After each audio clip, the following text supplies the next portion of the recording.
Welcome back to the Deep Dive. Our mission, as always, is to take these complex topics and, well, make them make sense for you. Give you the core understanding without getting lost in the weeds. Exactly. And today, we're tackling something really foundational in the world of securing, well, everything digital these days. Information systems, data. We're diving into key concepts and some specific controls from NIST Special Publication 853, Revision 5. Right. Now, this is a huge document, but the full thing is actually available free online if you want the complete picture. Definitely worth knowing. But for today, we're focusing specifically on the excerpts you shared with us. Yep. Think of us as your guides through just these selected parts. We'll unpack the main ideas and walk through some of the control requirements shown here, using these excerpts as our map, basically. It's a critical resource, no doubt. And we'll look at some of the building blocks it provides for protecting systems and information, one topic at a time, just as they appear in the material we have. Okay, let's unpack this, starting with the big picture. What's the main goal here, according to your source? Well, the overall purpose, as laid out, is to provide this really detailed catalog of security and privacy controls. Think of it like a toolkit. A toolkit. For organizations to manage risks to their information systems and, all the data that flows through them. Processing, storage, transmission, the whole life cycle. Got it. And your source mentioned something about the structure, how it's organized. Yeah, this is actually pretty important. The control families like access control, audit, etc., they're listed alphabetically. Okay. So AC before AU, just because of the alphabet. Exactly. And the source stresses this, that order doesn't mean anything about priority or logical sequence or how you should implement them. It's purely for cataloging, like finding a file in a cabinet. Right, not a step-by-step guide. Alphabetical list. Yeah. Makes sense. The excerpts also really emphasize collaboration, don't they, between security and privacy teams? Oh, absolutely. Especially when it comes to personally identifiable information PII and managing overall risk. It's framed as, well, necessary. Why necessary? Why can't they just do their own thing? Because security decisions often impact privacy, right? And privacy needs often demand specific security measures. So to manage risk effectively, especially risks to people's personal information, you've got to look at security and privacy together. They're intertwined. Okay, two sides of the same coin, basically. Your source then calls out Section 2.5, trustworthiness and assurance. Big words. What's trustworthiness mean here? It's actually a broader definition than you might think. It's not just, is it secure? It's about being worthy of trust to meet all its requirements. Like what? The source lists quite a few attributes: reliability, dependability, performance, resilience, safety, security, privacy, and even survivability under adversity. Handling threats, hazards, privacy risks. That's comprehensive. It is. And a really important point they make is that measuring trustworthiness only really works if the requirements themselves are solid, complete, well-defined, and actually testable. Okay, so trustworthiness is the goal state across all those areas. Yeah. How does assurance fit in? Assurance is basically the confidence you have that the system actually does meet those security and privacy requirements, and importantly, that it supports the organization's mission. So it's about proving it. In a way, yeah. The source says organizations pick specific assurance-related controls to guide development, generate evidence about how things work, and then trace that evidence back to system parts. It's about building and demonstrating confidence. Okay, let's dig into some specifics now. First, big control family in your excerpts. Access control, or AC. This sounds like it's all about the gates, right? Who gets in? Exactly. That's the core of it. The AC family is about enforcing approved authorizations for logical access to information and system resources. And crucially, it has to follow the organization's own access control policy. Logical access. Right. Meaning not the physical door. Correct. Your source points that AC is logical, like logging into an account. Physical access is covered later in the PE family. And the enforcement isn't just at the system's front door either. Okay. Where else? It can be at the application level or even specific service levels within an application for, finer-grained protection. Makes sense. Okay, let's look at some specific AC controls from the excerpts. AC2, policies and procedures. Right. AC2 basically says you need to have formal access control policies and procedures. You have to review and update them regularly. The organization defines how often, that's an assignment point. Same for updating after specific events, also organization defined. And someone has to be in charge. Yep, requires assigning an official responsible for managing all that. Those assignment points pop up everywhere, places where the organization needs to fill in the blanks based on their context. Okay. Then AC3, access enforcement. Sounds like it just reinforces the main idea. Pretty much, making sure access is only granted based on the policy. But AC3 has an interesting enhancement. AC3-14 focused on privacy. Individual access. Individual access to their own data. Exactly. This requires providing ways for individuals to access elements of their own PII held by the organization. The source says the goal is transparency, helping people understand how their data is used and check its accuracy. How will they do that? Could be different ways, maybe a formal request process, maybe a dashboard or interface in an app. The control allows flexibility there. Interesting overlap between security and privacy. What about AC6, least privilege? That comes up a lot. Oh yeah, fundamental concept. AC6 says you configure things so users and even system components only get the bare minimum permissions they need to do their job. Nothing extra. Reduces the blast radius if something goes wrong. Precisely. And AC6-2 builds on that. Non-privileged access for non-security functions. Meaning, if you have a powerful admin account, you shouldn't use it for routine stuff like checking email or browsing the web. You use a regular non-privileged account for that. Why? Limits exposure. If your workstation gets compromised while you're just reading email, the attacker doesn't immediately get super user access. Smart. Then there's AC6-7, specifically about managing those privileged user accounts. Right. This gets into the details of setting them up, maybe using role-based schemes, needing to monitor who has privileged access, track changes, and really important, revoke that access promptly when it's no longer needed. Okay. AC7, unsuccessful login attempts. We've all hit that limit. Yeah. AC7 requires the system to limit consecutive failed login attempts, and the organization has to define what happens, then a cat lockout, maybe a time delay, other actions. Does it matter how you're logging in? Nope. Source says it applies whether it's local or over a network. And for mobile devices, a successful login resets the counter for that device, but not necessarily the whole account everywhere else. The source mentions some interesting actions besides just lockout for AC7. It does. Things like maybe asking a secret question, putting the whole system in a lockdown mode, restricting logins based on IP address, using empathy CHAs against bots. Wow, quite a few options. Or even looking at user context like expected location, time, device ID, MC address to decide if a login seems suspicious. It also explicitly notes that automatic unlocks after a set time are generally a no-no, though maybe with exceptions for critical systems. AC9, previous logon notification. That seems simple but useful. It is. When you log in successfully, the system tells you the date and time of the last successful login. Lets you spot if someone else might have been in your account. Neat. And AC10, session termination. Just logging out. Basically, AC10.1 requires a way for users to initiate logout themselves, and AC10.2 says when the session ends, you get an explicit message confirming you're logged out. Okay. The excerpts also briefly mention others like session lock, AC12, permitted actions, AC14, remote access, AC17. Yeah, emphasizing crypto for remote access, wireless access, AC18 needing authentication, encryption, maybe limiting user configs. Mobile device access, AC19, mentioning full device encryption. Yeah. And AC20, use of external systems. Let's pause on AC20, accessing work stuff from outside. Right, very relevant today. AC21 puts limits on that. Says you should only access organizational systems or data from an external system after the org verifies the external system's controls are okay, or if there's a specific agreement in place.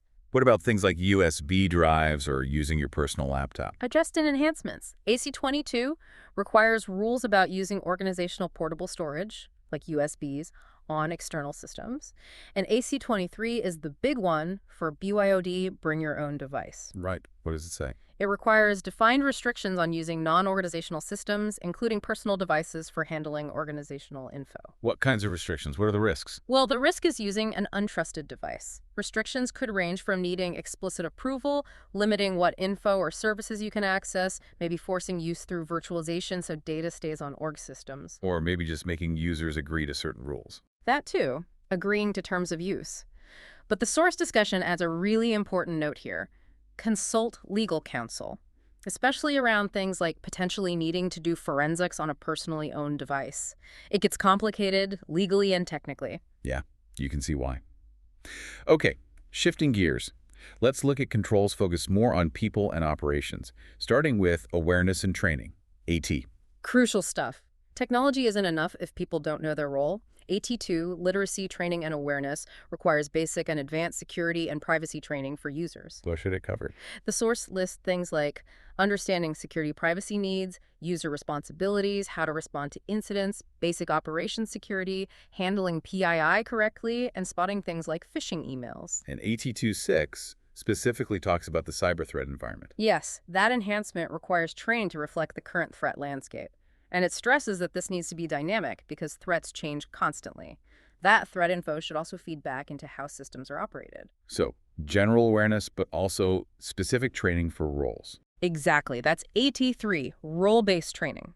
Tailored training based on job responsibilities. It specifies when, before getting access, periodically after that, org defines frequency, and when system changes happen. And the content needs regular updates too. Makes sense. Your excerpts also touch on personnel security, PS controls. Right, focusing on the people.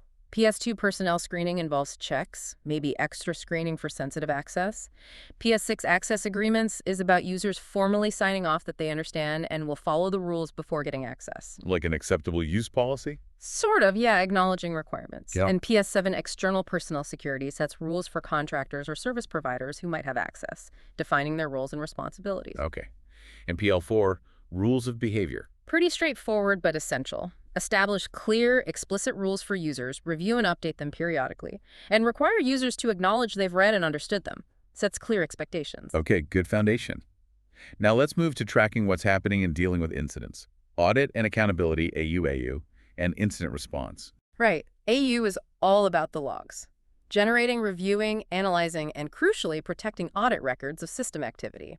They're the breadcrumbs you need for accountability and investigations. Your source highlights AU33, bringing privacy into logs again. Yes, this is a key privacy enhancement.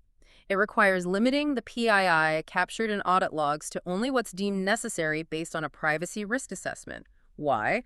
Because extra PII in logs just increases risk without adding operational value. And protecting the logs themselves is vital, right? That's AU9. Absolutely critical. If the logs are tampered with, you lose accountability.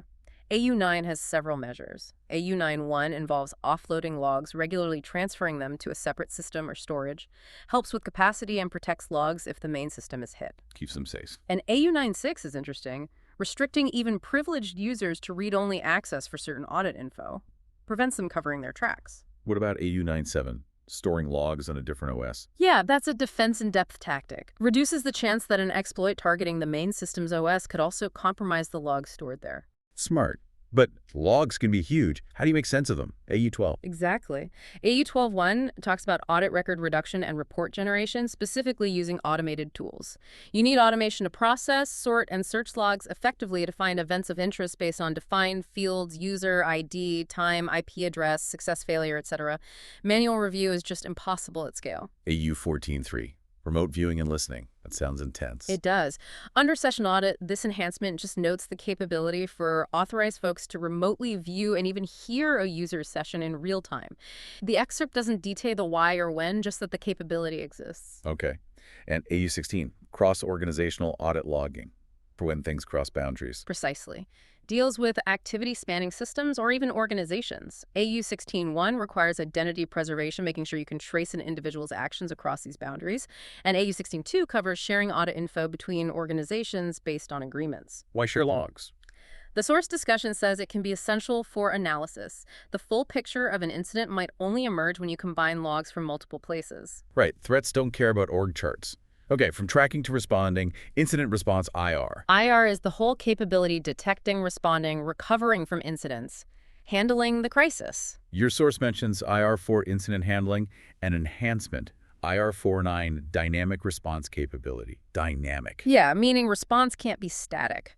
IR4 requires having dynamic capabilities. The source explains this means being ready to quickly deploy new or replacement capabilities, business processes, or systems, specifically because of an incident. It implies agility and planning for alternatives. And IR410, supply chain incident response. Yes, coordinating incident handling with others in the supply chain, developers, vendors, if the incident involves them, includes sharing necessary info while protecting sensitive details and meeting reporting duties. The incident handling team is mentioned too, IR5, IR10. That's the dedicated team, usually cross-functional experts who manage the incident lifecycle, Assessment, documentation, response coordination, forensics, analysis. What about IR9, information spill response? That's specifically for procedures when sensitive or classified info gets exposed where it shouldn't to unauthorized people or systems. Includes training and post-spill cleanup. And IR11 incident monitoring, with IR11.1 focusing on automation. Right, like with logs, automation is key for handling incident data. IR11 requires automated mechanisms, maybe like those in a CERT computer incident response team, to track incidents, collect data, and analyze it efficiently to support the response. Okay, let's look at managing the system's life. Configuration management, Yeah. CM, system and services acquisition, SA, and maintenance, MA.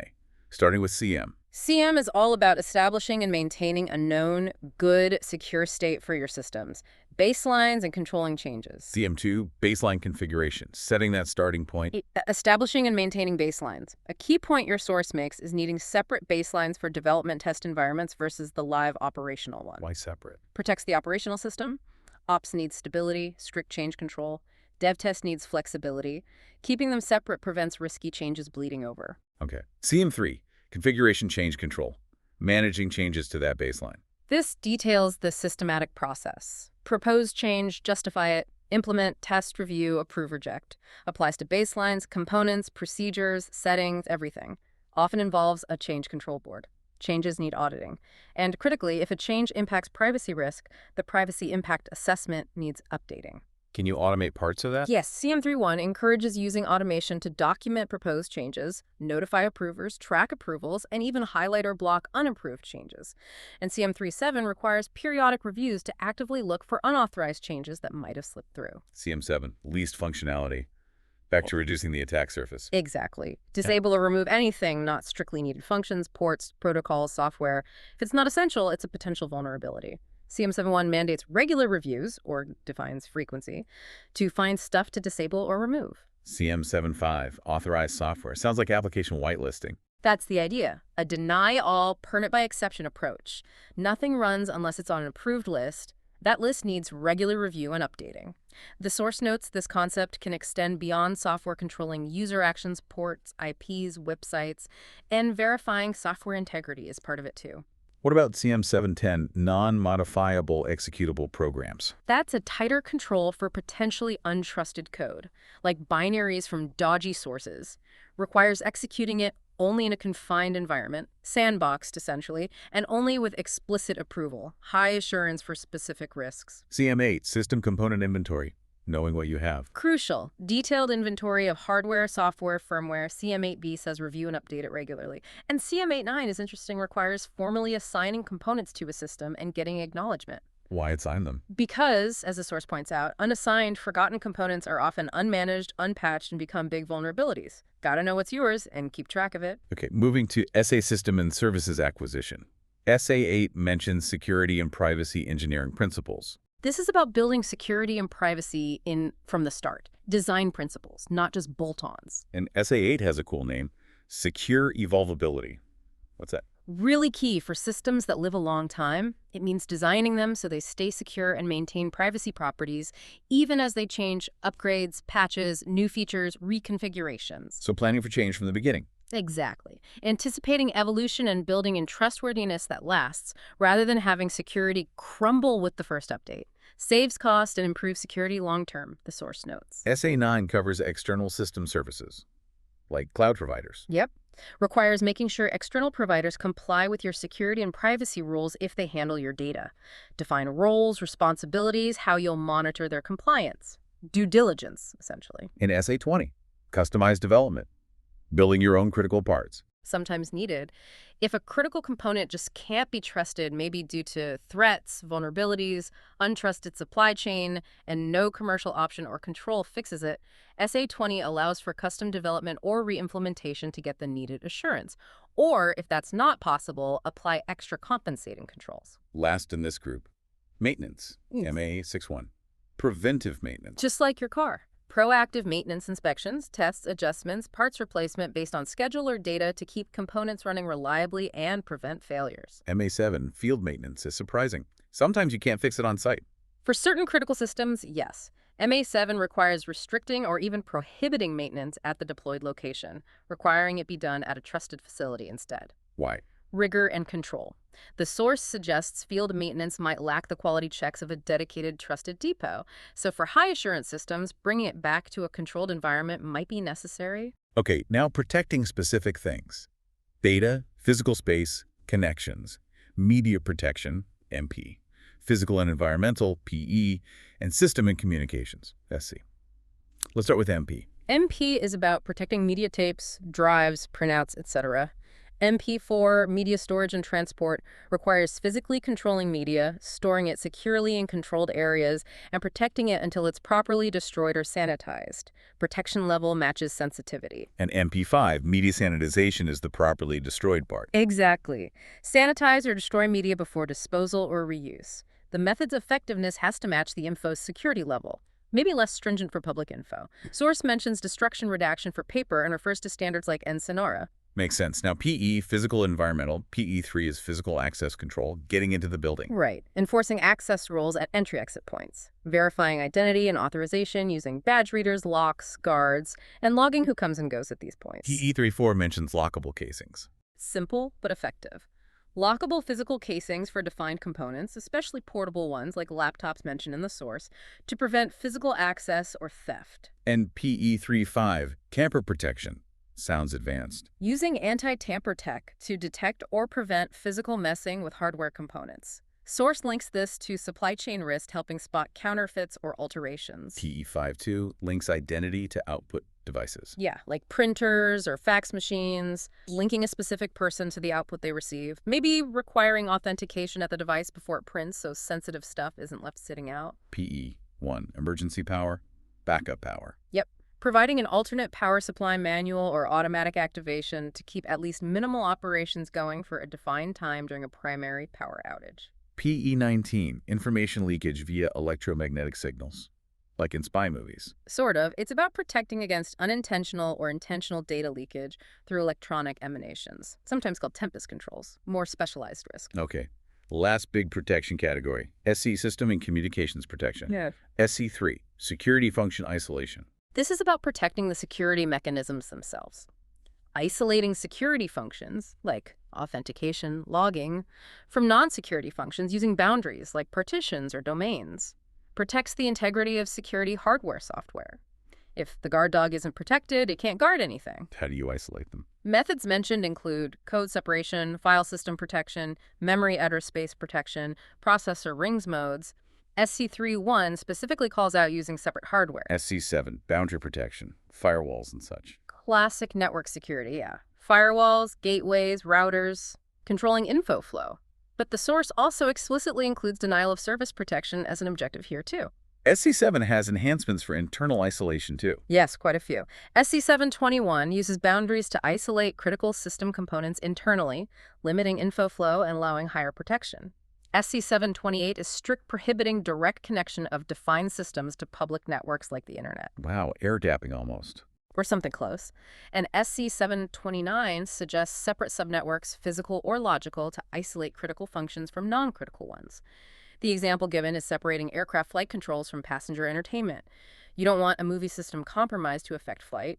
Good example, SC8, transmission confidentiality and integrity. Protecting data on the wire. Exactly. Protecting data confidentiality and integrity when it's transmitted, internally or externally. Can be physical, like protected cables, or logical, using cryptography like TLS-SSL. SC27, platform-independent applications.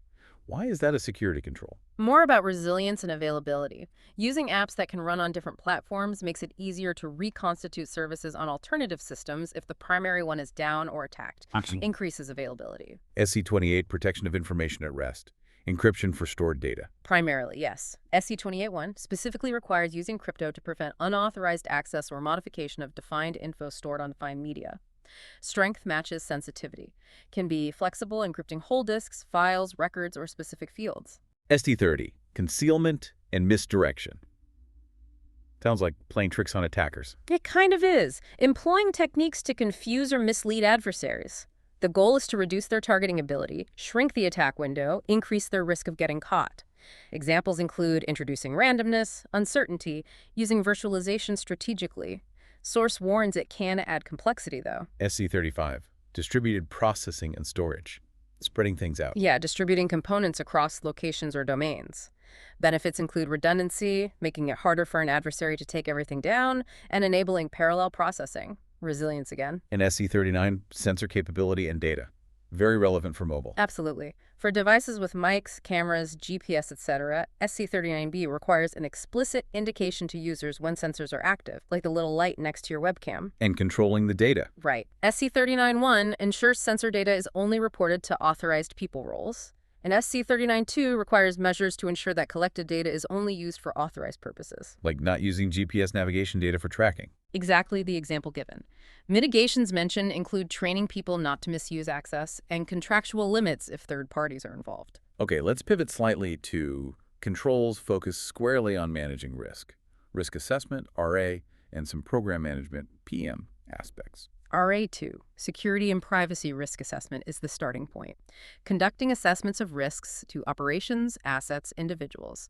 Needs updating regularly defined frequency after events when changes happen. And PM9, risk management strategy, is the overarching plan. Exactly. The organization-wide strategy defines risk tolerance, mitigation approaches, assessment methods, how risks are evaluated against tolerance, how risk is monitored, mentions the role of a risk executive function and using inputs like supply chain risk. RA5, vulnerability monitoring and scanning, finding the holes. Pretty much. Proactively scanning to identify and report vulnerabilities. Frequency and depth guided by system sensitivity. Need to update scanning tools quickly. Supports penetration testing and various analysis types for custom code. RA5 mentions automated trend analyses. Using automation to compare scan results over time. Helps spot trends and vulnerabilities or maybe developing attack patterns. And RA511, public disclosure program, working with hackers. Working with ethical hackers, yeah. Establishing a channel for external researchers to report vulnerabilities they find. Authorizing good faith research and defining a process, maybe requesting time to fix before they disclose it publicly. So you find a risk or vulnerability, then what? RA7, risk response. This is the decision point. Based on risk tolerance, you respond. Options listed are mitigate, fix it with controls, accept, live with it with justification, share, like insurance, or avoid, stop doing the risky thing. This decision happens before you create a POAM. Ah, the POAM plan of action and milestones, PM21. Right.